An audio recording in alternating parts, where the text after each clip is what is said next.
मोहम्मद पैगंबर यांच्याबद्दल वादग्रस्त वक्तव्य केले या विरोधात निवेदन प्रति सन्मान्य श्री CP राधाकृष्ण महामहिम राज्यपाल महाराष्ट्र राज्य मुंबई द्वारा मान्य तहसीलदार तालुका मसळा जिल्हा रायगड व पोलीस निरीक्षक तालुका मसळा जिल्हा रायगड महोदय, आम्ही जमातुल मुस्लिमीन मसळा तालुका मसळ्याचे सर्व पदाधिकारी व सदस्य व संयुक्त समाज तालुका मसळा जिल्हा रायगडचे सर्व पदाधिकारी व सदस्य अत्यंत खेदाने हे निवेदन सादर करीत आहोत की सरला बेटाचे महंत रामगिरी महाराज यांनी नाशिकमधील सिन्नरच्या पांचाळे गावामध्ये प्रवचनादरम्यान प्रेषित मोहम्मद पैगंबर यांच्याबद्दल वादग्रस्त वक्तव्य केले।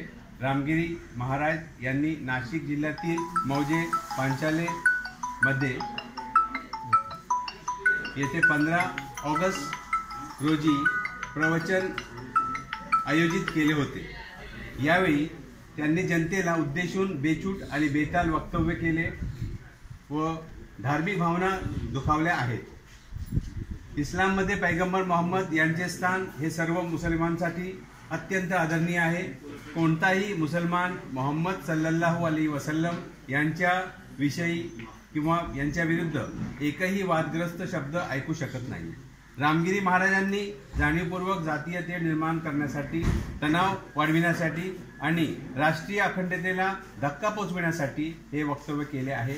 त्यांच्या वक्तव्यामुळे आमच्या धार्मिक भावना दुखावल्या गेल्या आहेत।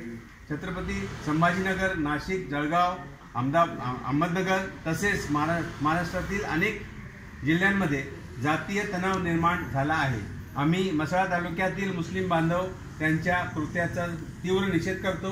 आम्ही त्यांच्या अटकेची मागणी करतो आणि त्यांच्या विरोधात दाखल झालेल्या FIRची समर्थन करतो। तसेच कायद्याच्या अधिकाऱ्यांना त्यांच्या विरोधात त्वरित कार्यवाही करण्याची विनंती करतो।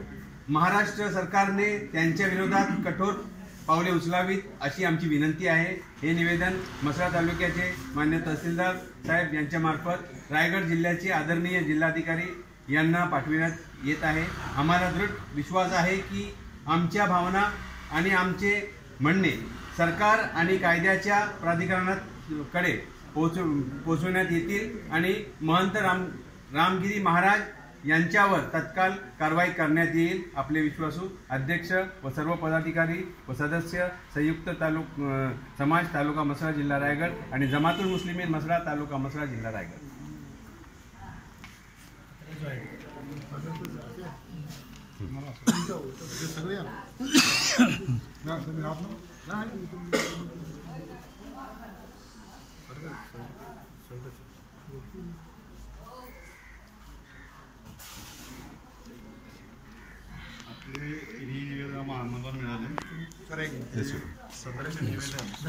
एक मिनिट माईक।